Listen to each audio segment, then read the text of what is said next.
Fala aí galera, beleza? Tudo tranquilo?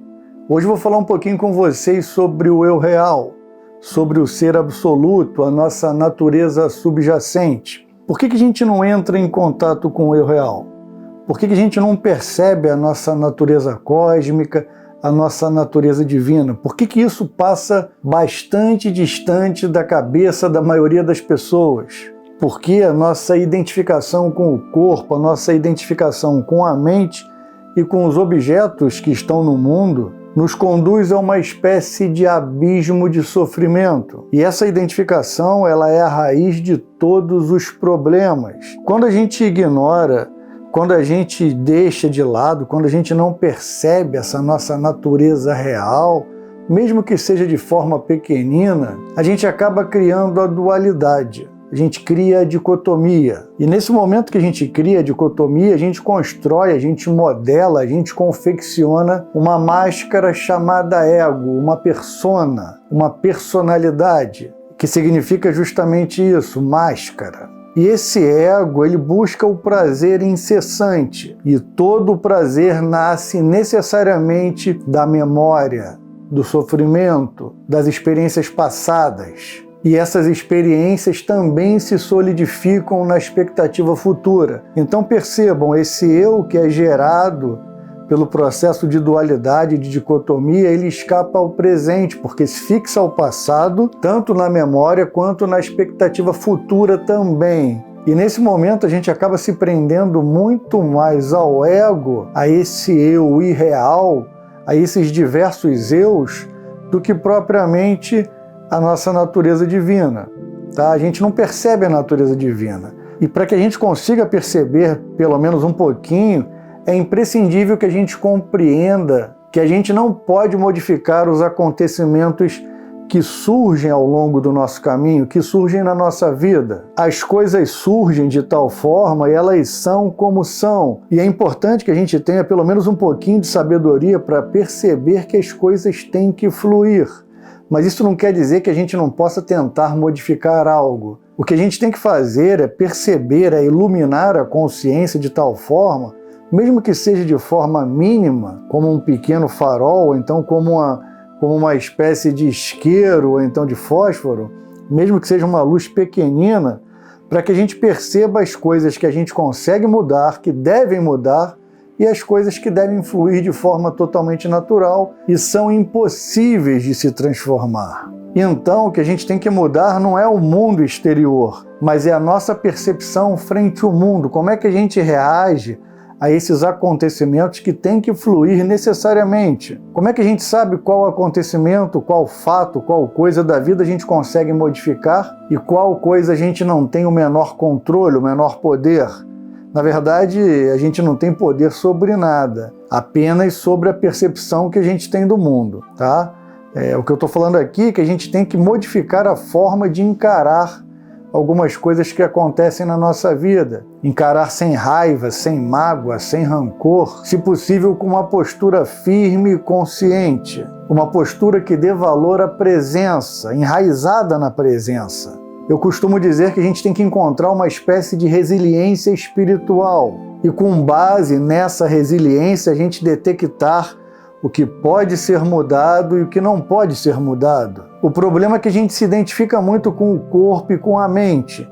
E a identificação com o corpo, a identificação com a personalidade, a identificação com a mente, ela gera uma profunda escravidão. Ela cerceia de forma quase que definitiva, pelo menos enquanto a gente está naquele processo, a nossa liberdade. E a liberdade, propriamente dita, ela consiste em romper os grilhões dessa personalidade, dessa persona, da máscara chamada ego. E para que a gente consiga romper esses grilhões, a gente deve observar a si mesmo. A gente deve observar de fora, como uma espécie de testemunha, não nos limitando ao corpo e à mente. Até porque a realidade ela não se limita ao corpo e à mente. Ela é muito maior, muito mais ampla. E para que a gente consiga constatar isso, é imprescindível um mergulho profundo, um mergulho no corpo, um mergulho na mente, um mergulho nos níveis mais profundos da consciência. A gente tem que perceber como é que a nossa mente entra em ação, como é que ela se comporta. E como eu falei, perceber de fora, como se fosse uma testemunha, sem ideias pré-concebidas, sem julgamentos, apenas com a presença, com a percepção pura, com a observação. Então a dica que eu dou é: perceba a sua mente, perceba como ela se comporta, como ela entra em ação, como é que ela atua nesse jogo do mundo, nesse teatro de ilusões. E para que a gente consiga empreender esse movimento, é necessário que a gente chegue, que a gente coloque a mente numa espécie de estado de silêncio profundo, de quietude, completamente ausente de medo, de desejos, de imagens mentais, de condicionamentos. Mas isso não pode ser provocado pela supressão, pela relutância, pelo abandono. A gente não tem que expulsar ou catapultar a nossa mente egóica. A gente tem que perceber com um sentimento profundo, com uma observação livre, sem condenação, sem repulsa, sem qualquer tipo de julgamento, qualquer tipo de comparação, qualquer tipo de condenação. Eu gosto muito de dizer que a mente humana se assemelha a um microcosmo, e dentro desse microcosmo, dentro desse universo que está aqui dentro de nós, encapsulado dentro de nós, é interessante que a gente perceba que esse universo existe fora, no mundo exterior, nas galáxias, mas existe na nossa natureza real, subjacente, adormecida dentro de nós. Então é imprescindível que a gente perceba isso. E como eu falei, como é que a gente consegue perceber isso? Pelo silêncio. Quando a gente consegue estabelecer o silêncio dentro de nós, a gente se associa a uma espécie de doação interna, de entrega. É um soltar, é um largar, é uma espécie de amor contínuo pelo mundo, por si mesmo e por todas as coisas. E esse é o link com a nossa natureza real, com a nossa natureza subjacente.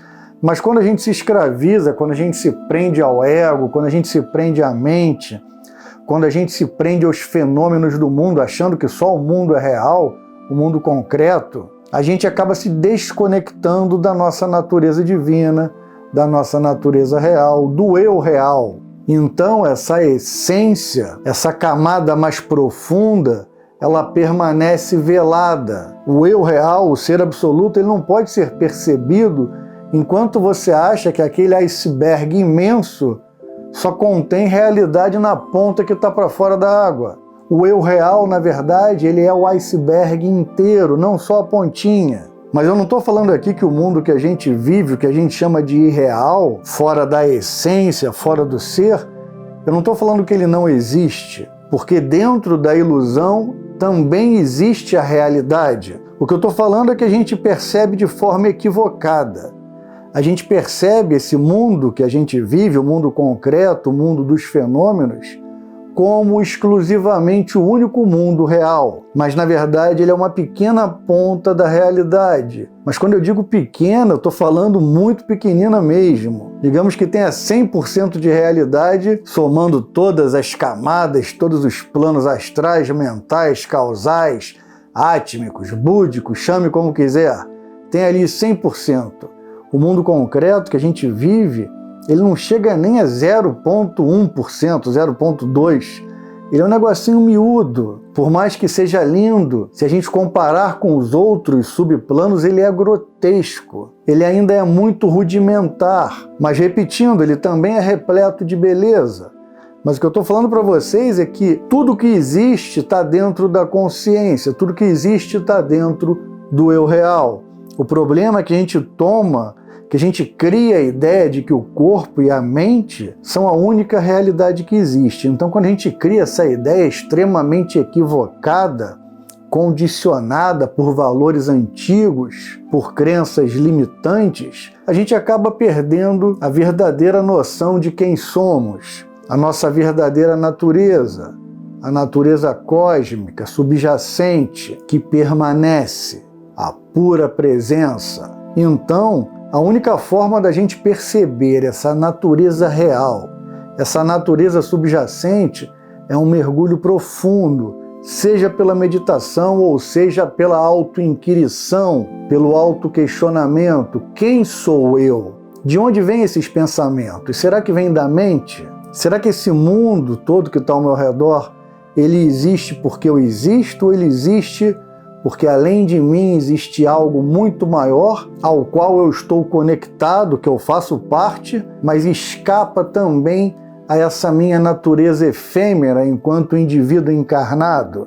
Então a pergunta que eu deixo para vocês é: quem sou eu? Respondam a essa pergunta e certamente todos os seus problemas serão diluídos. Desde já o meu muito obrigado e, como eu sempre digo, Namastê.